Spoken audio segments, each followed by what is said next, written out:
Welcome back to Tailor Tales Grey Route. I don't know how we're gonna recover from that. Humming softly to myself, I lock up the front door of the boutique and turn off the lights. It's been a long day, and while I was lucky enough to book in a couple of new clients earlier, I'm exhausted and in desperate need of food. I head to the back of the store, making my way towards my apartment to start on dinner. Before I've made it to the stairs, a noise stops me. Squinting my eyes in concentration, I tilt my head and listen harder. It sounds like someone's in the basement. Deciding to check it out, I quietly follow the shuffling sounds and head down the stairs to the basement, keeping my steps light. It's most likely just Gray, setting up for his game night, but he usually stops in to say hi when he arrives, and so far I hadn't seen him. It occurs to me at the last moment it might be an intruder, and coming down here wasn't the best idea in the world, but I've come too far to back now. The door to the basement is open when I approach. I slip through to find my first guess to be correct. Hello? Oh, it's Gray. Why didn't he say hello? I find only Gray in the basement. He stands with his back to me, his head bowed into concentration as he looks down at whatever it is in his hand. Hey! I say quietly, his head snaps up as he turns, quickly hiding the item behind his back. I narrow my eyes, looking at him suspiciously. Something weird is going on here. What's that? Nothing. I raise an eyebrow at his tone and the way his eyes shift to the side. He swallows guiltily, and I can see that he's been caught off guard. Taking small steps towards him, I try to school my face into a look of innocence, but he doesn't buy it. Show me, I say. His eyes narrowed into slits. Lids pursing as he shifts on his feet and slowly backs up further. I dart out, trying to reach around him, but he steps to the side, grinning as he blocks my attempt. He backs up into the table, and with nowhere left to go, I lunge again and successfully snatch the item from his hands. Oh, it's so cute when he says my name. And when I hold it in front of me, my heart almost stops. It's a photograph. A photo of me, to be exact. Back when I was still in the school. Weird.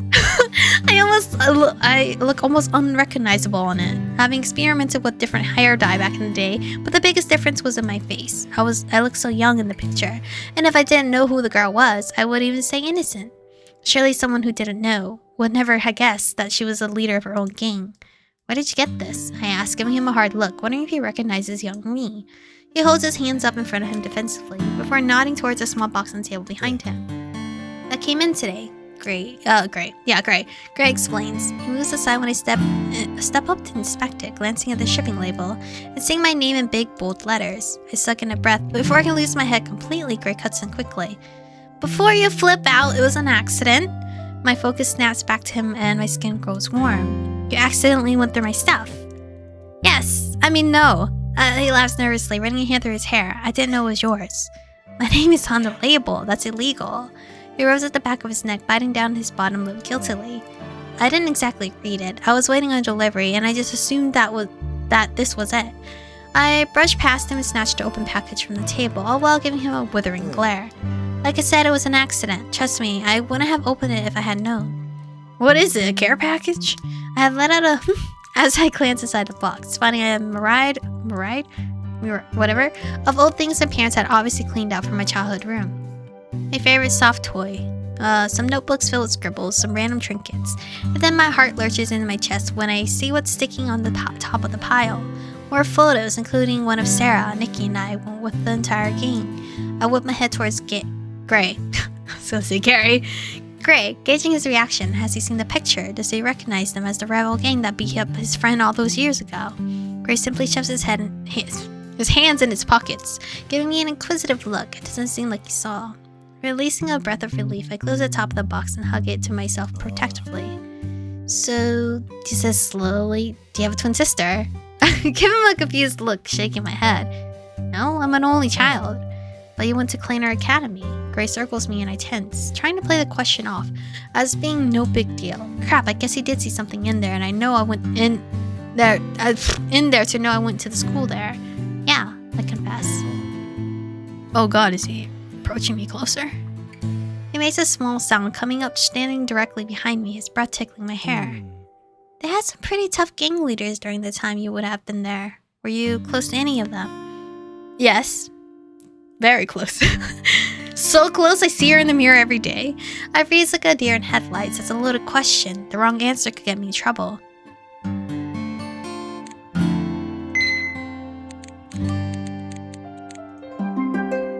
prioritize my own safety over hanging out with them, I say softly, knowing this is true yet doesn't quite answer his question. Although I had started off playing the role of the leader, it was a thought that now turned to my stomach. I had to get out of there before what happened to Sarah happened to the rest of us. With all three leaders out of the picture, there was a good chance no one else would get hurt. Bruises and broken noses were one thing, but when knives started surfacing... Your safety, huh? Gray asked, raising an inquisitive brow. Yeah, I nod. Way too risky. And what was it that you were scared of exactly? Knives. My chest rises and falls with quick, shallow breaths. I grasp the box tighter and try to keep myself steady. Getting hurt. Gray's brow creases as he considers my words.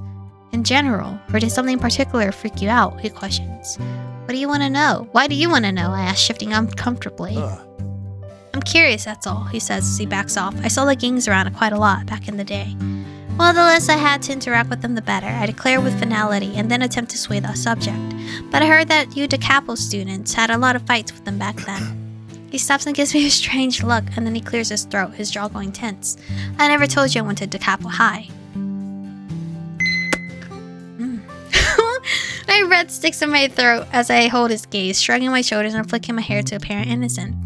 Well, I never saw you around Cleaner Academy, so DeCapo is my next best guess. It's a big school, and you seem to always surround yourself with people. He scoffs a little, crossing his arms over his chest and giving me a cynical look. What's that supposed to mean? Never mind. I shake my head, turning to leave. A hand on my arm stops me before I can go, and I turn to find Gray's bright eyes fixed on me intently. Come on, I want to know what you really think of me. I let out a soft sigh. You want to know what I think of you? I step up to him, holding his gaze. I think you're like a wolf, Gray Jansen. You hunt in packs because you feel safer that way. And maybe you are. But because of that, no one gets to know you. Not really, anyway. He raises his eyebrows and I bite down on my tongue, having already said too much. Clutching the box safely under my arm, I almost turned to leave before remembering that I had come down here in the first place. Would you mind keeping it down tonight? It's been a long day, and you and your pack have been pretty noisy lately. He leans back against the table, staring at me in contemplation. Sure, no problem. I squint at him, wondering why that was so easy. Usually he has some witty, all-buy-it smartass remark waiting in the bank for me. Thanks, I say slowly, deciding I should take it for what it's worth and get the hell out of there. Yes? I pause in the doorway, turning back to find Gray still looking at me, his lips tilting into that familiar crooked grin. I think blonde hair suits you much better.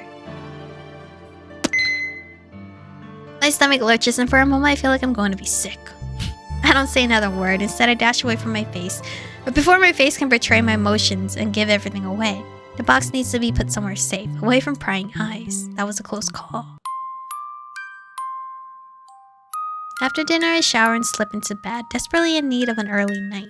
I can't stop thinking back on the conversation with Gray earlier. It had been such a close call with him seeing those photos.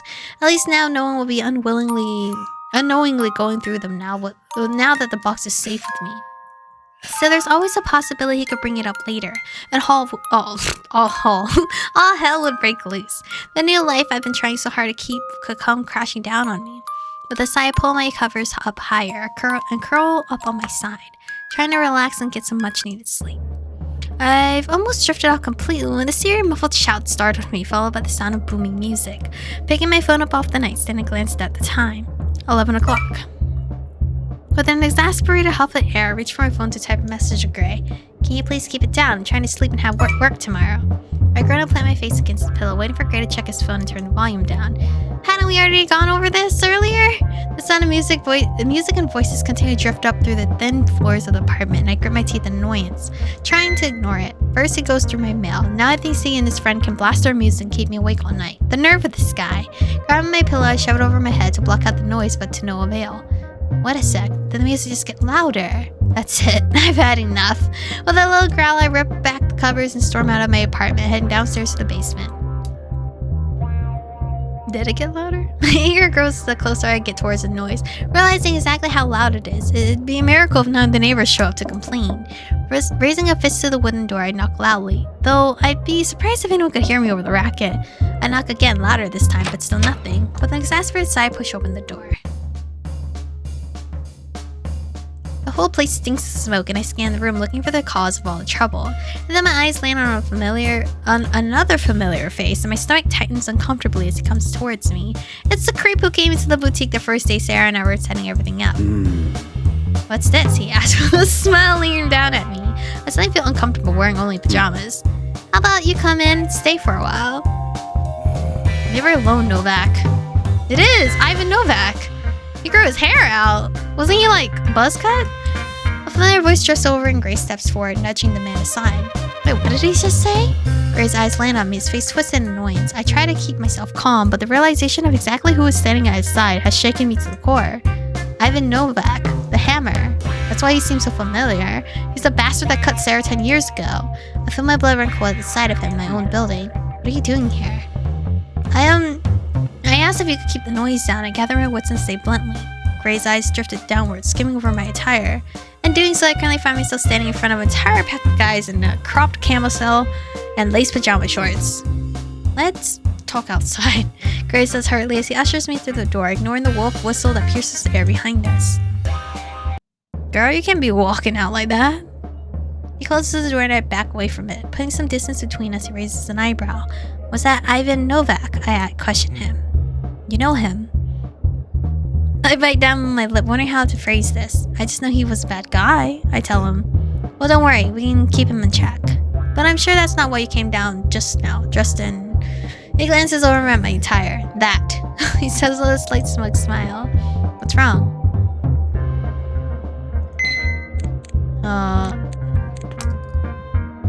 Shit. Am I mad at him? Or am I just like over this? I can't sleep with this noise, I explain. Can you keep it down? I asked, thoroughly exasperated that I had come down here in the first place. Kurt breathes out a laugh, holding his arms in front of him stubbornly. The thing is, I don't take orders from you. I take another step back, staring at him in disbelief. I don't understand why he's acting this way when all I've done is ask him to keep it down. You don't get to tell me what to do in my own space, he continues. I pay rent for this basement fair and square. Why are you being so difficult? I asked, throwing my hands up in front of me. Me? He steps closer, putting a hand on his chest before pointing at my face. You're the one who came stomping down here with your big girl pants on, interfering in my business. I swat his hand away, though that doesn't stop him from going to town on me. You sure like bossing people around, don't you? Might have made a pretty good gang member back in the day, after all. What? My mouth drops open as I stare at him. Why would he say something like that? Can you just keep the noise down? I say, growing tired of the argument. Please? No, I don't think I will. What the fuck? With a shit-eating grin, he walks off, taking the stairs 2 at a time as he heads back down to the basement. I'm quite frankly perplexed at his response. No. He said no. And then the howling begins once more, shouting like a pack of goddamn animals. I had called him a wolf, and this is how he chooses to repay me for it. My blood boils. He asked the question. I gave him an answer, and he didn't like the answer, so he's now like, fuck you. Ugh, alright. My blood boils in my veins at how casually he dismissed my request. He may rent the basement, but this is my building. I'm the one who put my blood, sweat, and tears into making this place what it is. The least I deserve is to be able to get a good night's sleep in my own house. This is war, Grey Jansen. You don't get to mess with me. Dashing back up to my apartment, I grab the keys for the breaker box and then return to the hallway.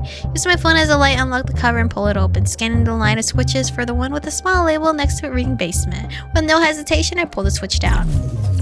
In an instant, the booming sound of music disappears, replaced instead by a few alarmed shouts and voices. I quickly lock the box and lean back on the wall next to it, crossing my arms. Now all I have to do is wait. Barely a minute passes before I hear the basement door being thrown open and the sound of angry footsteps flying up the staircase towards me. My heart hammers in my chest, adrenaline pumping through me as Gray rounds the corner, primed for murder. He's definitely pissed. He charges towards me, reaching for the keys before I snap them back just in time. Turn it back on, he demands with an irritable expression. No. I won't, I say firmly. I already tried asking you to keep the noise down, but you didn't listen. Give me the keys, Michiko. He growls at me, his breath heavy from just having sprinted up the stairs. I maintain a firm stance, tightening my grip on the keys. He takes in a breath to calm himself, but by the way his nostrils flare, he's positively livid. We're in the middle of an important game. I need the electricity on, he says through gritted teeth, as though it's paining him to be civil right now. Let's think about this first, I say, still refusing to give him what he wants.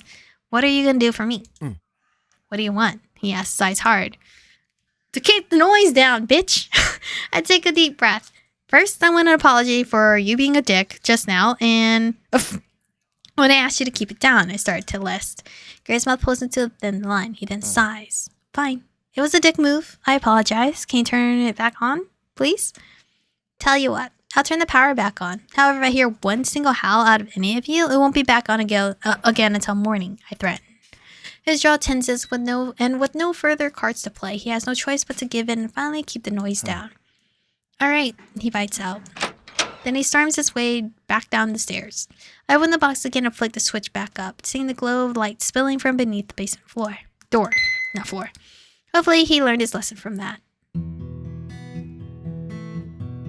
I dash back to my bed and crawl under the covers, but I know I'm not going to be able to sleep straight away. I need to text Sarah and tell her what happened. Hey, are you awake? Oh, she's typing. Barely, what's up? You never believe what just happened. Gray was playing music way too loud and refused to turn it down, so I had to shut down his power to get him to listen. No way, look at you, badass, you still got it. Guess I do. Also, Ivan Novak seems to be one of his players. Wait, what? I don't know either, but it's super weird. The last thing I want is to make you more uncomfortable. Oh, hell no. You know I don't back down. I'm not scared of him. Okay. In fact, I should sleep over tomorrow night. Can't have you have two dicks hanging around without protection. I couldn't stop you even if I wanted to. I put my phone back on my nightstand, happy that Sarah will be staying over tomorrow. We'll be prepared for if things turn out like tonight. I pour over my workbench, cutting a strip of green velvet fabric from its roll and setting it down with the scissors. After I had agreed to Nikki's proposal about making the costumes for the Cleaner Academy play, he had sent through a list of what was required. It's been strange talking to Nikki again after so long. I've changed so much from what I used to be, almost 10 years ago. I have to keep reminding myself that this is only a job. It's not like I'm required to suddenly be friends with him again after all this time. I'm not sure I'd even know how to. I glanced at the list once more, making a note in my workbook of the outfits that were required for the various characters. Romeo and Juliet is a classic and more than suitable for an Academy production. Nikki has assured me that the costumes for the minor roles had already been taken care of, but they still need brand new outfits for the main characters, including the star-crossed lovers themselves. The costume called for medieval gowns, doublets, and breeches. I was going to have my work cut out for me, but the payoff would be worth it.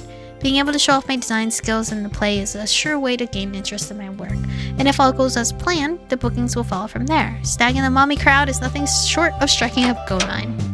When I hear the back door of the shop open, I don't look up. I already know who it is. I can tell as much from the scent of the cologne that drifts towards me. Can we talk? No. I'm busy. I'm working. Gray comes up beside me, and just as I fold up the fabric to cut a length of gold trim to insinuate the gown I'm working on. I'm not in the mood to talk, but I force myself to look up at him anyway. You're still mad, huh? He asked with a sigh. What do you think, Gray? I crossed my arms, trying not to let my temper get the better of me. I won't just fall on my knees and thank you for trying to keep me up half the night, especially when I have a ton of work to get through today. I barely kept you up. His mouth curves into a playful grin. I could do so much worse than that. How about no? I pursed my lips, though he simply chuckles. Look, I'm sorry about last night. I was a jerk. How about you let me take you out for dinner to apologize? I think you're kind of missing the point, I sigh, turning back to my work. Taking me out to dinner isn't really going to solve much. Gray leans back against my workbench and looked down at me. I get the impression that was exactly the answer he had been expecting. I was impressed by your little stunt last night. Didn't think you had it in you. There wasn't much else I could have done, I say, trying to keep focus on my work. I pull out a roll of cream satin, struggling with the weight of it until Gray takes it from my arms and sets it on the workbench. When I turn back to face him again, it's to find that crooked grin of his tilting his lip. What is it? I give him a quizzical look. I'm beginning to realize the sort of things you're capable of, he says, and though I can't tell why, his voice seems hard. We lock eyes, confusion running through me at the sight of his glacial stare. And then all of a sudden it's gone, as though it had never been there at all. Come to dinner with me, he says again, softer this time. He bends his head towards me, his blonde hair falling into his bright eyes as he does so. We can talk more. You wanted to get to know me better, didn't you? I'd be lying if I said I wasn't tempted, but I know how to but I don't know how close up and personal I should get to the former Phantom. Especially when he just pissed me off. I'm a bit busy for that right now. I say, turning back to my work and hoping he takes the hint. Sadly, he doesn't move an inch. What can I do to make you change your mind? How about letting me get back to work for starters? He looks visibly taken aback by that, but I don't give in. You know what? Fine. If you won't even let me apologize, then I'm not going to force you to hear it. Oh. He storms off, the sound of the back door slamming shut behind him. I bite my lip, trying to focus on the fabric in front of me, but I can't stop replaying the conversation in my head. He is cold one second, hot the next. I have no idea what he's thinking. Greg Jansen is a force of nature. Or he's bipolar. I don't know. Mood swings. But like...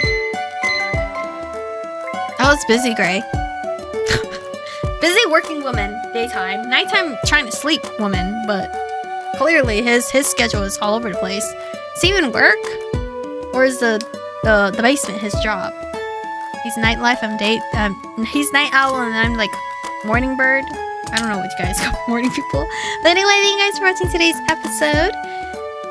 Alright, this is more, I feel like the adult them is more enemies to lovers.